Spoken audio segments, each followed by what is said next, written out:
Nothing. Only warm primordial blackness.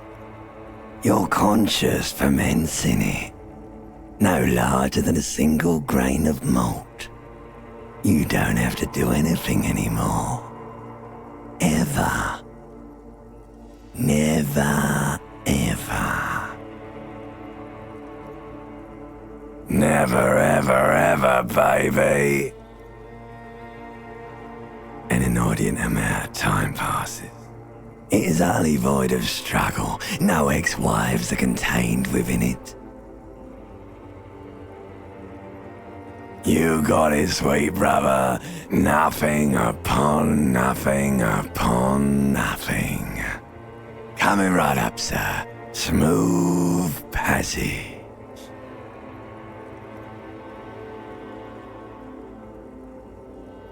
Alright, nothing town to fuck all borough.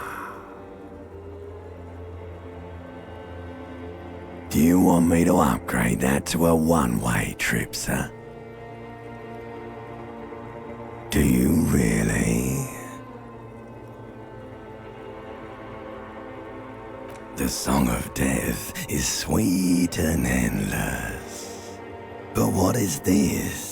Somewhere in the sore, bloated man-meat around you. A sensation. Like a fly to the ointment, your conscience sticks to it. The limbed and headed machine of pain and undignified suffering is firing up again. It wants to walk the desert, hurting, longing, dancing to disco music. The stench of liquor rises from your mouth, and with it, an ungodly headache. The fiery streak penetrates your skull, trying to force your eyes open. It's a sound, a clarion call from hell. Somehow, you know what it is. A Caprice Kinema motor carriage.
This fan has two chain pull switches.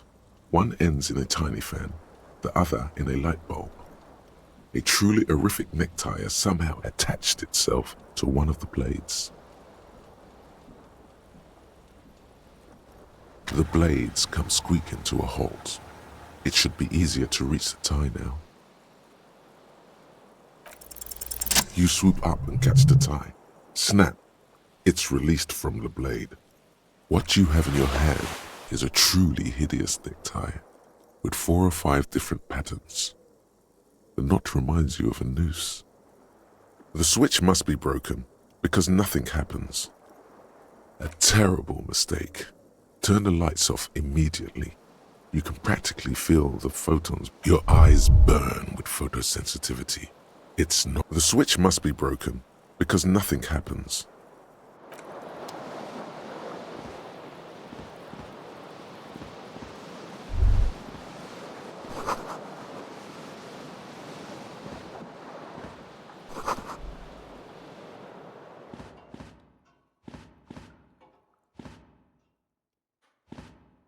A mirror hangs above a bent and broken sink. In a fierce discharge of masculine energy, someone has ripped half the faucet off. Hot water sprays from the base and steam covers the mirror. You cannot see yourself, just the outline of a man. Suddenly, you realize you have no memory of the face that awaits you there, underneath the soft vapor. As you slowly reach your hand towards the surface of the mirror. Abort. You clearly have not thought this through. You won't like what you see there, and you will never unbecome it.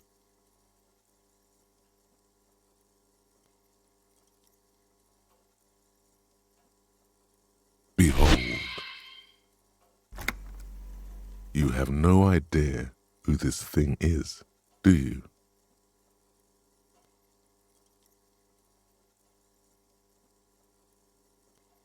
Too late. You clearly have rigor mortis on your face. Or wait, is that an expression?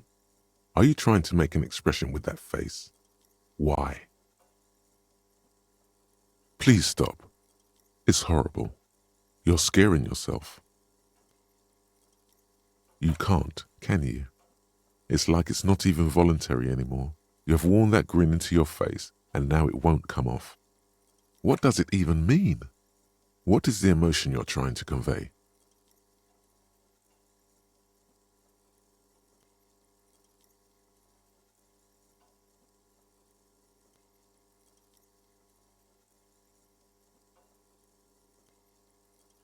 There might have been, 10 years ago. It's little more than a cadaverous spasm now. It belongs in the new, the third decade of the current century. Enough time had passed from the failure of the revolution that, for a fleeting moment, free market economy seemed like the ultimate, uncontested way of life for our species. Things were good. It was smooth sailing. People made gold and champagne-tinted interiors and facades to suit the times, calling this the new style. But more importantly, disco happened. For Revachol, your city, that meant only one thing. Guillaume le Million. If it doesn't rhyme, you're not pronouncing it right. Out of the dazzling swirl of disco music, in an open-air boîte de nuit, somewhere in Revachol West, Guillaume's blonde mane appeared on the screen. He sang some bullshit. Then he made the expression. The click is used to spur on a horse. It also features heavily in Guillaume le Million's regional mega hit, Don't Worry Your Pretty Little Head. It doesn't have to be. You can swoon over Guillaume and his champagne-corked smile whenever you want to.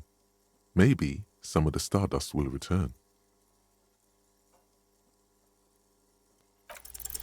It's too late.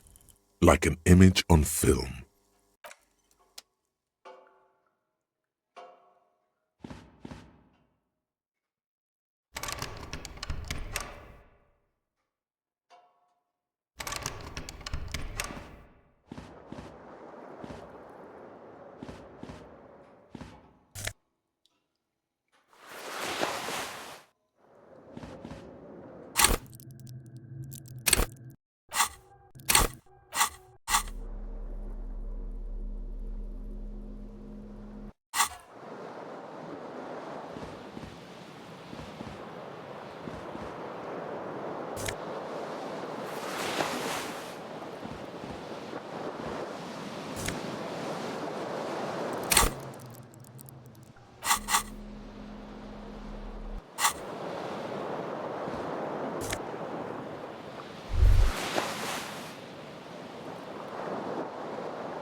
The window stands broken in its frame.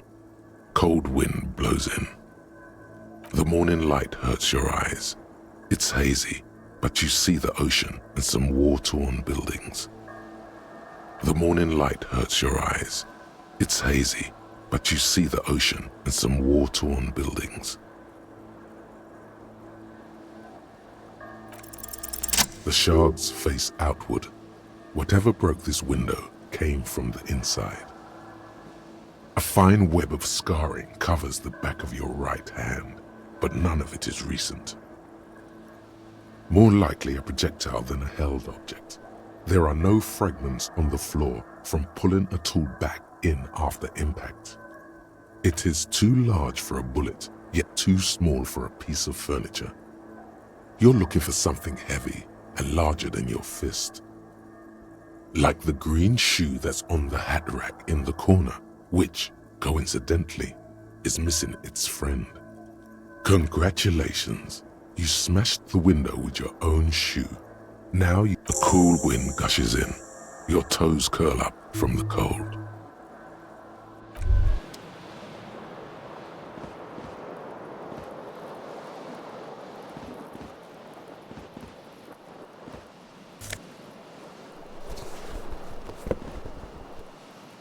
You hear a jingle. Keys are clinking in the pocket of your flare-cut pants. It says, whirling in rags, on the aluminium keyring. There is a single key on the ring. The number 1 is etched on it. It should open the door. The Whirling in Rags is a hostel cafeteria on the urban coast, frequented by dock workers.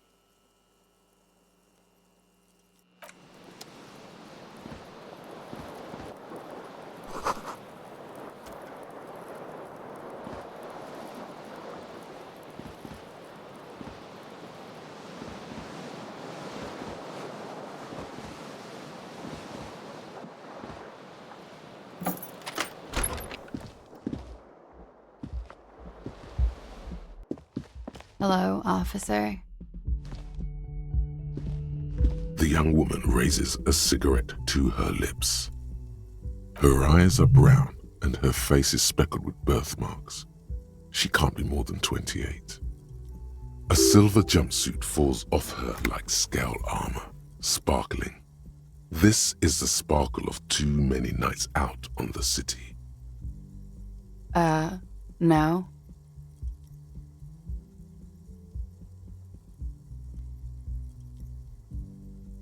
Because you're a police officer, sir.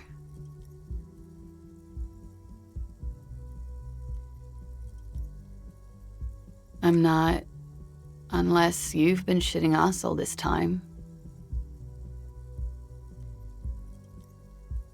You've been here for 3 days, on official police business, no less. Couldn't say. In truth, so far, mostly drinking.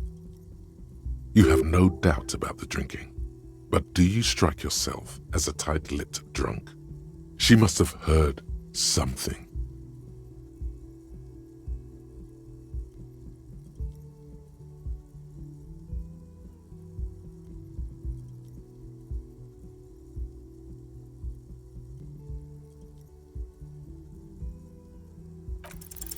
The words have already left your mouth. What was that? That's not even how words are used. What did you say? Come on, say it again.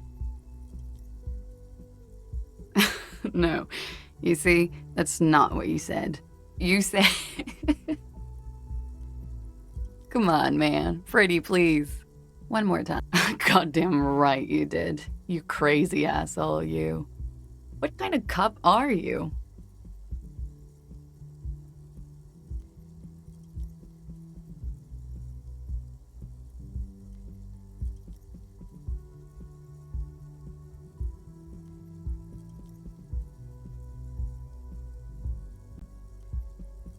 Don't be. It was funny. And anyway, who gives a shit? Who gives a shit about any of it? So what if you can't pull grade A pussy anymore? There are other things in life, more meaningful, more fitting for a man your age. This is Fata Morgana. One thing though.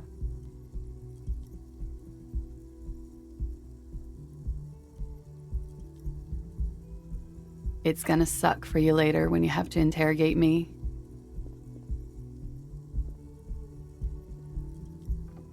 And for the record, no, I didn't do it.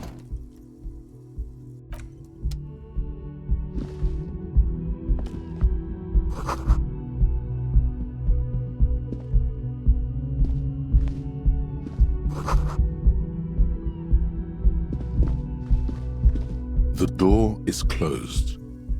This door can only be opened with a key or from the inside. There is no answer. You hear the shower being turned on somewhere inside.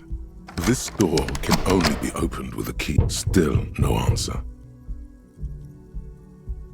Still nothing. Still nothing. This door can only be opened.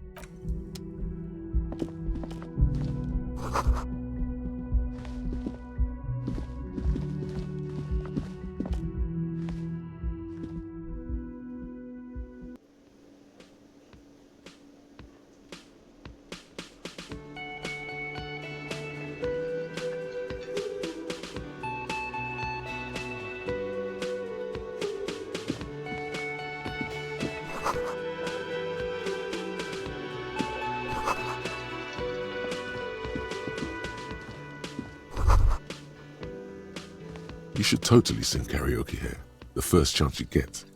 Your emotions need to be expressed. People need to know your vast, oceanic soul. Utterly.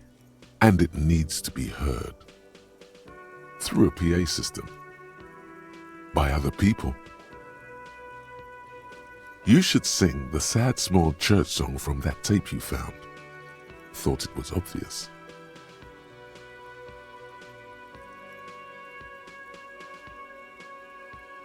No, don't sing the happy song. It's stupid. Sing the sad song. You would need another copy of the tape first, though. The one upstairs is destroyed.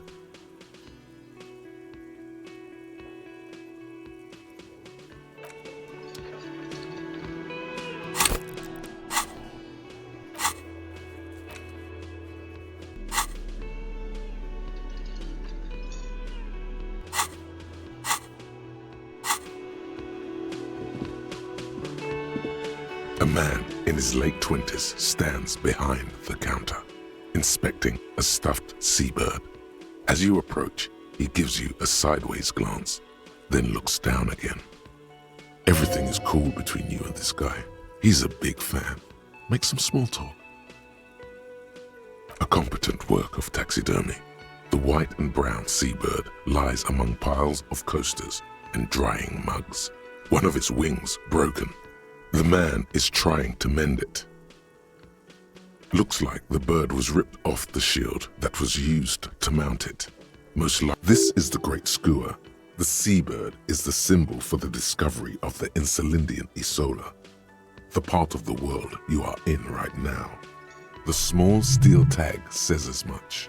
The great skua, Stegosaurus skua.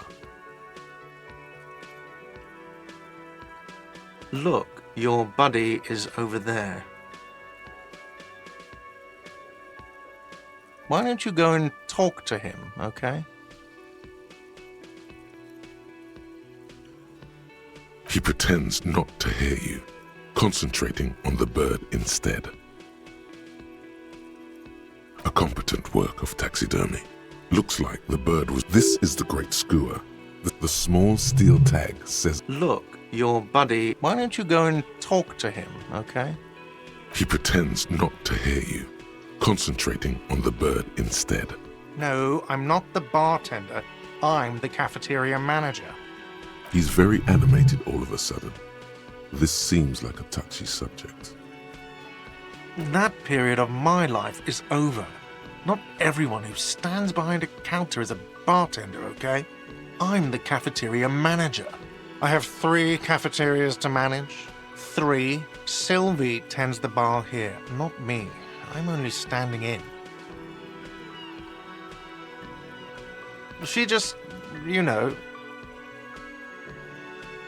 His eyes dart from left to right. This man isn't lying, but he is hiding something. So now you're a cop. Oh, forget it.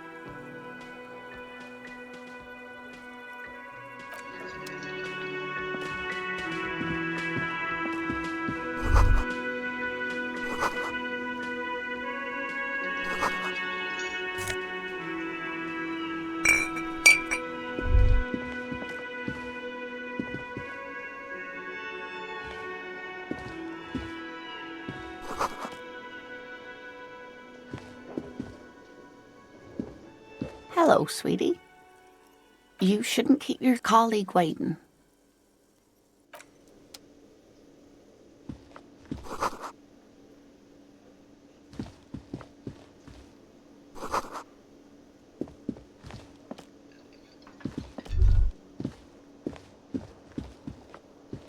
A bespectacled man in an orange bomber jacket is tapping his foot on the floor. Looks like he's waiting for someone.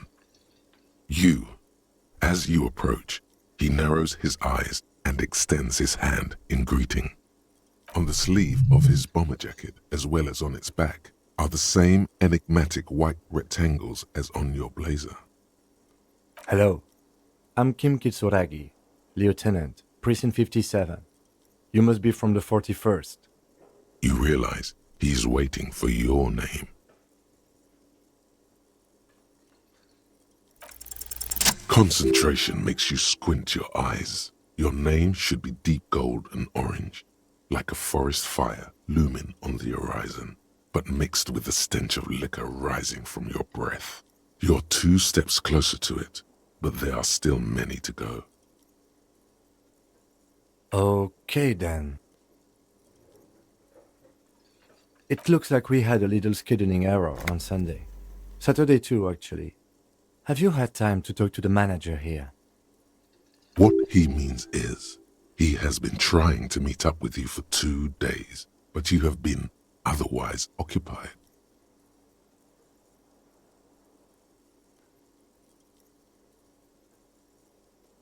If you don't mind, we should talk to him again. Ask him for a rundown of the area. Now that I'm here as well. I understand the scene is out back, right? It also wouldn't hurt to assure him the police are finally here. In full force, I mean. Have you mapped out the initial interviews? Good.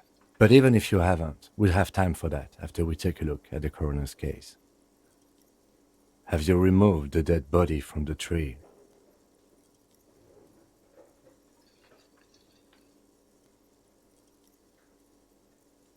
Completely.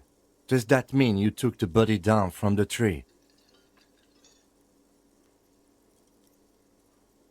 So, the body is still in the tree, where it has been hanging for 7 days straight. We should go there as soon as we are done talking to the owner. After you, officer. If you're about to embark on an investigation, shouldn't you have a badge? You mean you don't have a badge?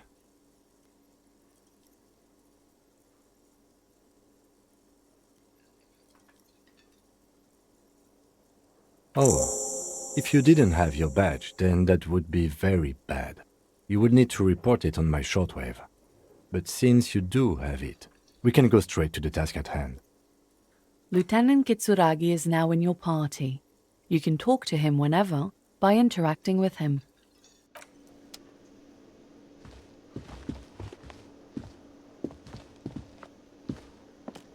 Hello, sweetie. Wait, who's Sweetie?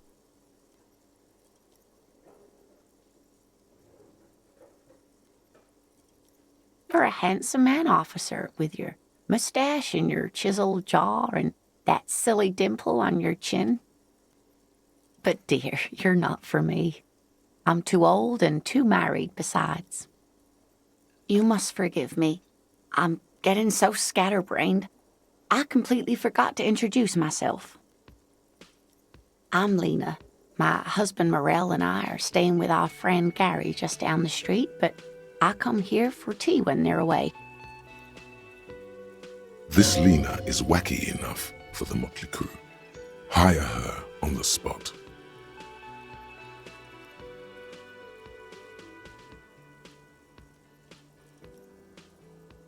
Whatever do you mean?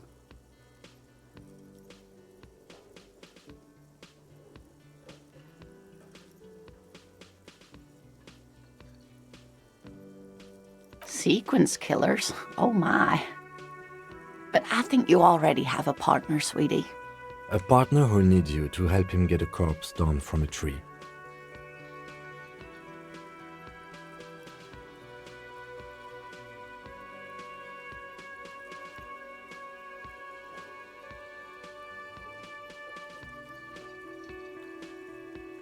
I can assure you with absolute certainty, there are no sequence killings taking place in Martinez. Now, gentlemen, no need to squabble. I wouldn't be of much use to you anyway, sweetie. Thank you, but Martinez isn't the most wheelchair-accessible place, you see. I'd slow you down. Perhaps another time. Of course, dear. Good luck with your case.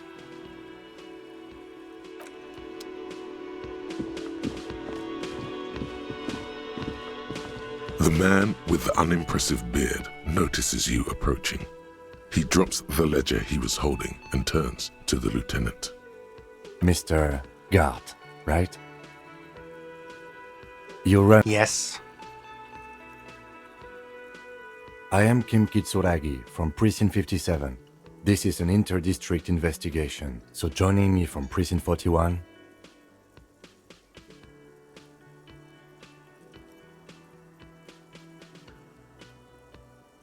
Are you kidding me?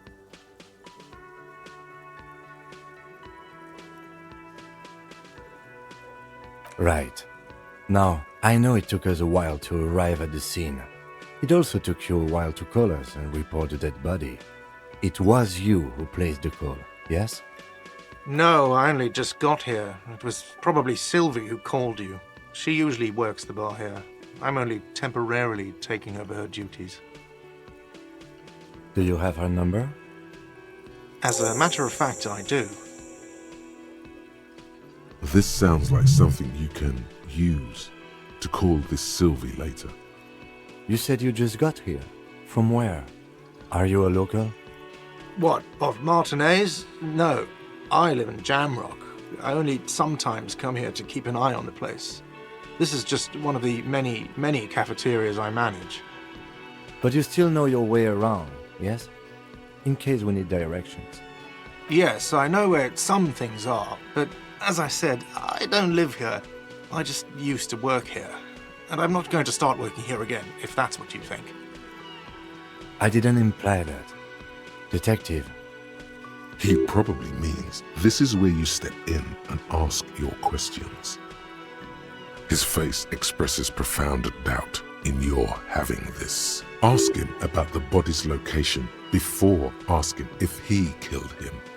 People give up information in the more innocuous questions, which you can later use in the more sinister ones, not vice versa. Haven't you asked me that already? What is it with you and this woman? She has nothing to do with this. Okay, you got me. She went away because of the dead body out back. And because I asked for her number. That's why Sylvie went away.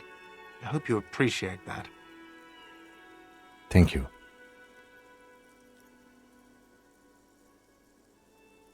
I asked an employee out. She didn't want to come, but felt obliged to. It was a bad idea. Now, what is so goddamn fascinating about that for you? It's got nothing to do with the lynching.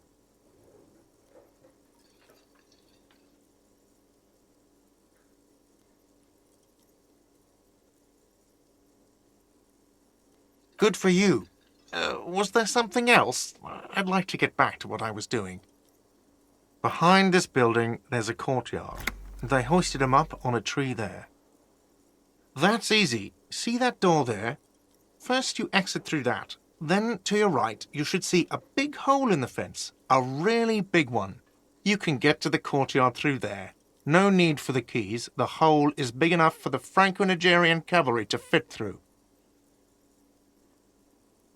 This man means the heavy cavalry of the innocents Franco-Negro, sweeping over the plains and nations of the enemies of mankind. 5th century style, unified currency and the concept of cool came in their wake. They wore lamella and carried guns.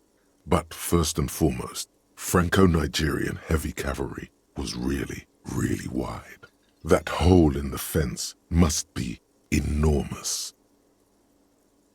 I don't know who killed him. I'm not the police. That's your job. This is it. He said they hoisted him up on a tree. Who is this they? if he doesn't know?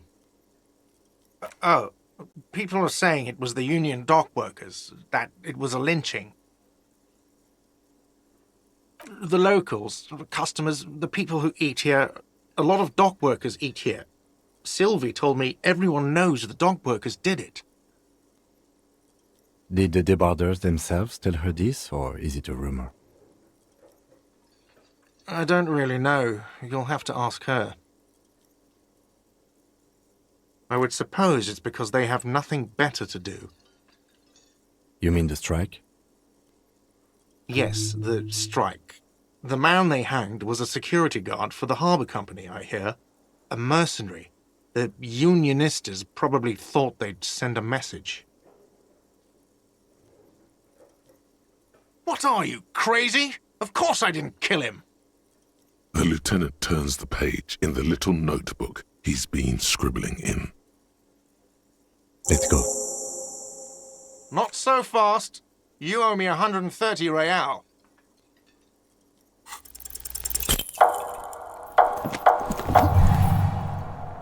One moment you're running like the wind, then you've suddenly turned around and are giving him the finger, furiously, with both hands. Why?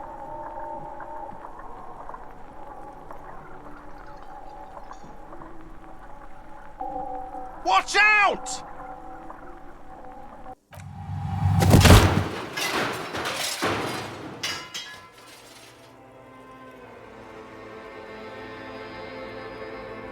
Everything goes dark.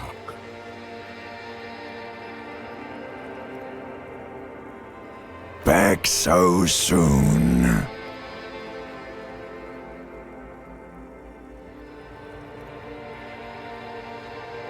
Admit it, you just missed the quarter light, the darkness on the edge of town.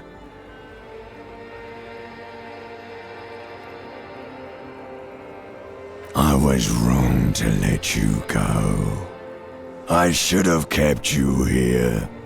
Is it bright where you are? Is it terrifying? Have you... It doesn't look so, sweetie. Are you okay?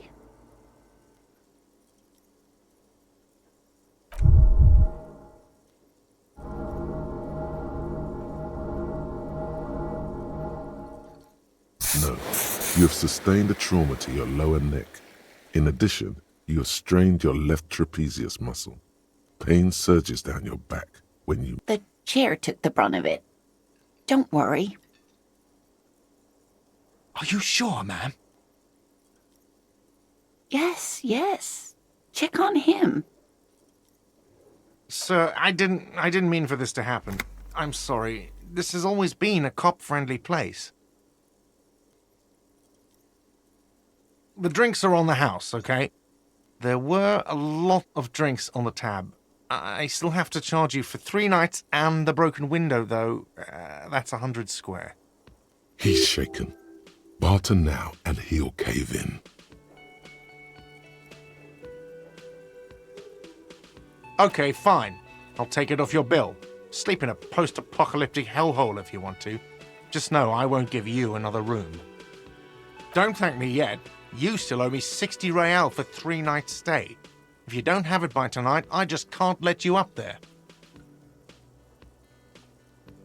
And for God's sake, watch out for yourself.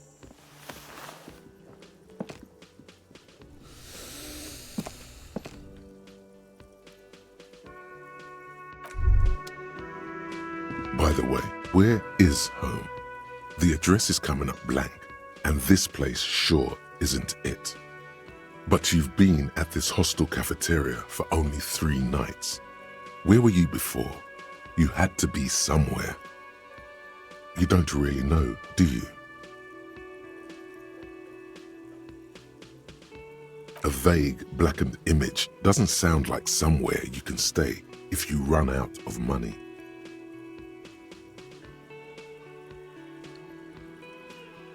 You can try.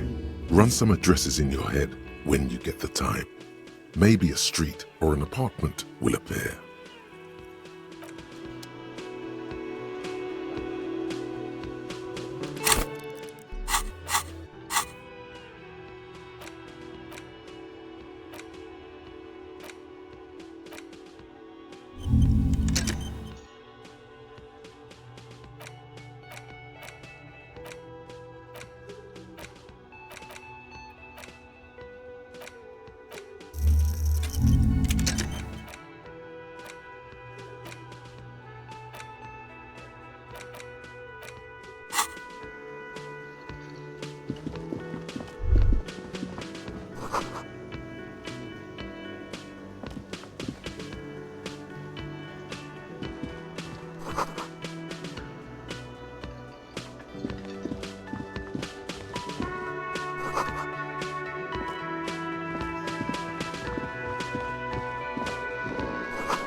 A colorful piece of plastic is dangling from his carabiner.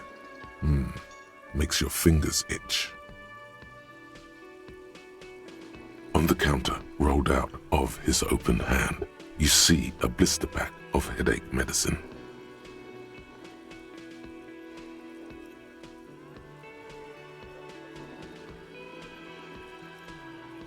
The man does not mind. You probably need them more than he does.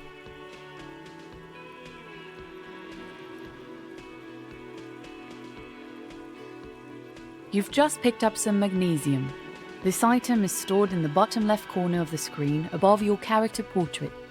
Use magnesium to heal your morale if you have morale damage. It's a dock worker's ID, doubling as a shift card and a job permit. A young, able-bodied man stares back at you from the photo. Santiago S. John. Your fingers find their way into the shackle, flicking open its spring-loaded gate. The metal loop holds the plastic ID and a leather-bound pocketbook. The man emits a loud snore. Is he about to wake up? Doesn't look like it, but you never know. Better be quick. You slip the plastic ID card out of the loop and pocket it. The man continues to snore. Just for the record, you look nothing like the man on the document. You find a black paper note with a woman's profile on it. Seems like this woman lived centuries ago. The note says, 5 real. It feels nice and greasy. Yum yum. Money. Think of all the things you can buy with this. The synapses in your brain fire with glee. No, he's looking the other way. Perhaps purposefully. The sleeping dock worker has little to say about your actions. He remains silent. You gently shake his shoulder, but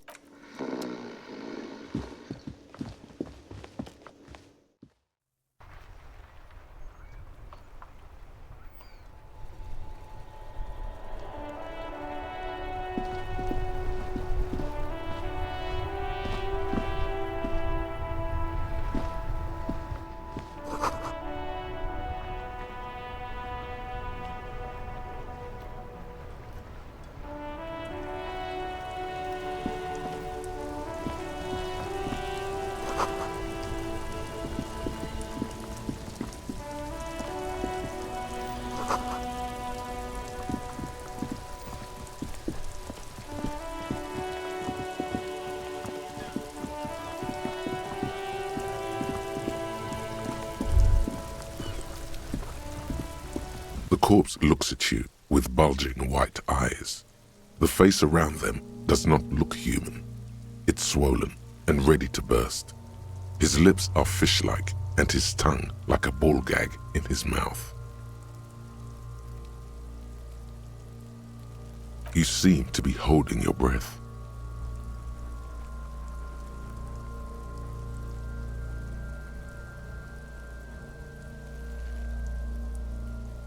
A cargo belt twists his neck at an unnatural angle. The body below appears stiff. It's letting out an ungodly rot. The smell seeps in even through your clenched nostrils.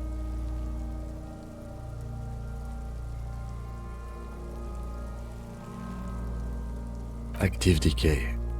It's okay to throw up, officer. No one is judging.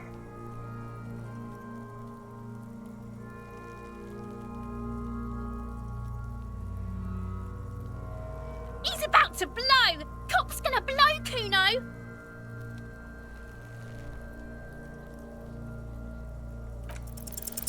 The smell is repulsive.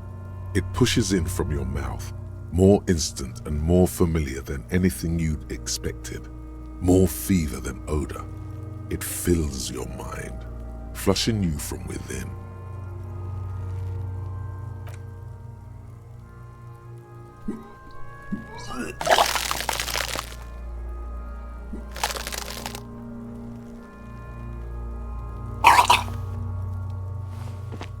You feel a great force ringing from your stomach. Your body curls and pushes it out, burst by burst. until a pool of vomit lies under your feet and your throat stings from the stomach acid. The smell of Commodore Red rises from the pool. Among it, distilled spirit and bits of shish kebab.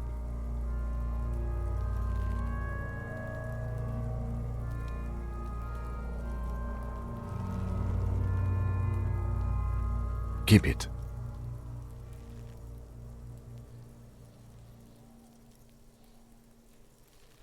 The hangover is clearly making this worse for you. You could use some ammonia to clear your head.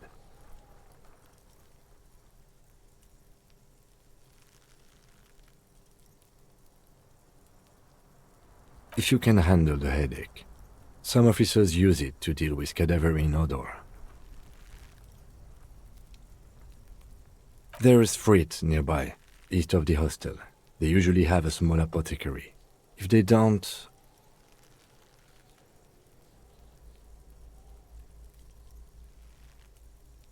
There's a greenhouse here, and a gardener with a wheelbarrow on the corner of the whirling in rags.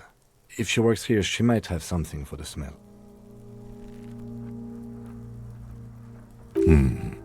Pretty clever.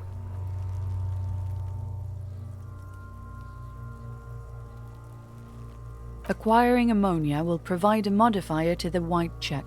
Modifiers make checks easier and allow...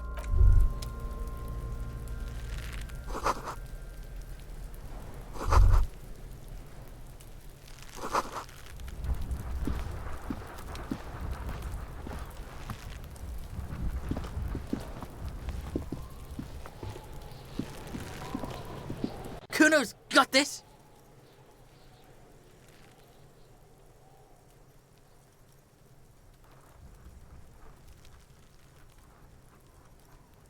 If there ever was such a thing as an ugly kid, then this is it.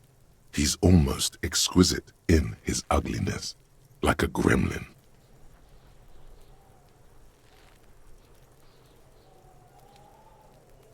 Oh yeah, nappa comfy, Kuno!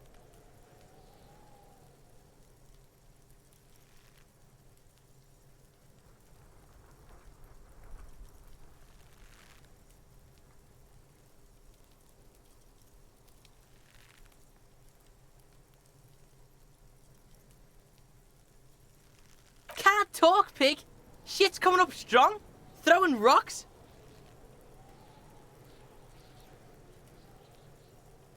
Shit coming up strong. That sounds good. Joyous. You should hang out with this kid and see what that juicy shit is all about. I mean drugs. The kid's on drugs.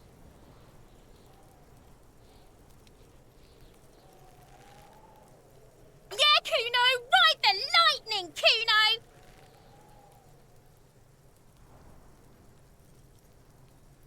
Kuno's riding it, see?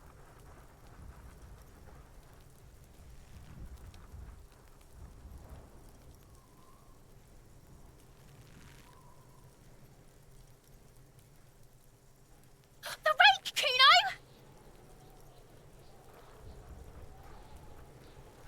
You should throw the rake at him, Kuno!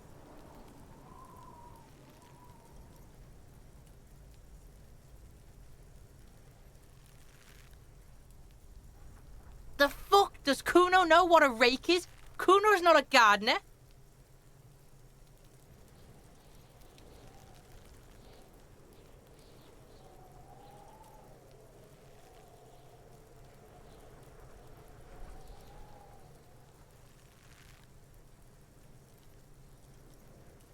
Fuck no! Kuno doesn't buy that shit. Fucking entrapment shit.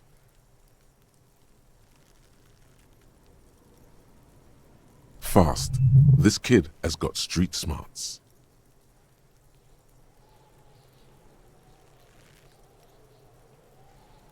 Alright, entertain the Kuno. Show me what you got. What you got there? What you got, huh? Show me what you got. The kid moves his hands like a basketball player dribbling fast.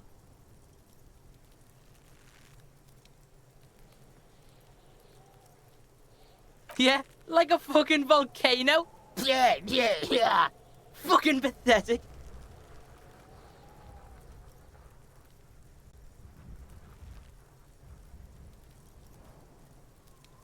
You're lucky you didn't die there.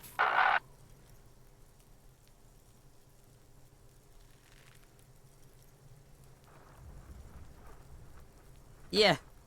Kuno's got some advice for you.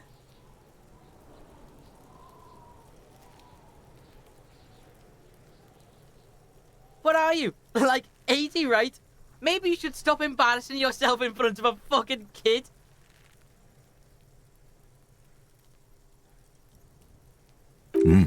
Perhaps you could compress this negative energy and turn it into some sort of a Kuno-fied non-vomiter.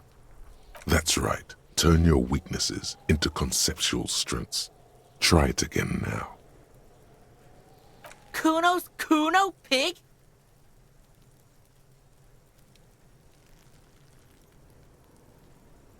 It's always Kuno, never I.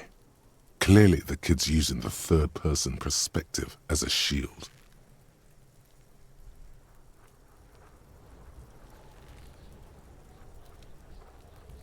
Kuno doesn't do that smart shit. Don't throw that book shit at Kuno. Kuno knows you're lying. Trying to get Kuno hooked on the book. Watch out, Kuno! He's trying to fiddle you! He's gonna put his hands on you! Help! Pig's got Kuno! Help! Rape! Help! He's got the Kuno, help! Everyone can hear. You need to get the hell out of here before. Everybody! Please! He's digging his dick out! Escalate, Kuno! His dick is out! You're afraid!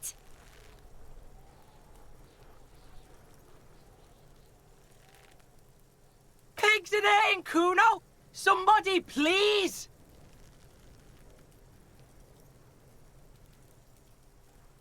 How did we get here? How did this happen? This makes no sense. There may still be a way out. Just appeal to his reason.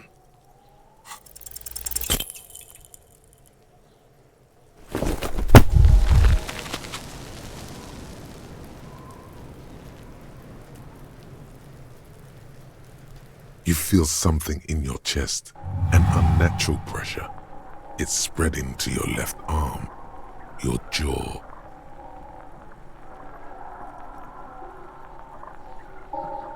Very, very bad. This is the end bad. All you feel is pain and weakness. You have to surrender now. We all do. It gets so dark. You don't even see her face. Like you always thought you would. You only see pain and fear. Cop suffers final heart attack. A detective lieutenant of the RCM passed away yesterday. His death, though abrupt, did not come as a surprise to those who knew him. He was the heaviest drinker I'd ever met. Captain Ptolemy Price, the deceased superior officer, commented, "That ain't easy on the ticker." He loved his liquor, sure, said Detective Chester McLean, friend and colleague. But I think before he ever had a heart attack, his heart was broken. According to an official statement given by the RCM, the officer was on the brink of solving a murder case.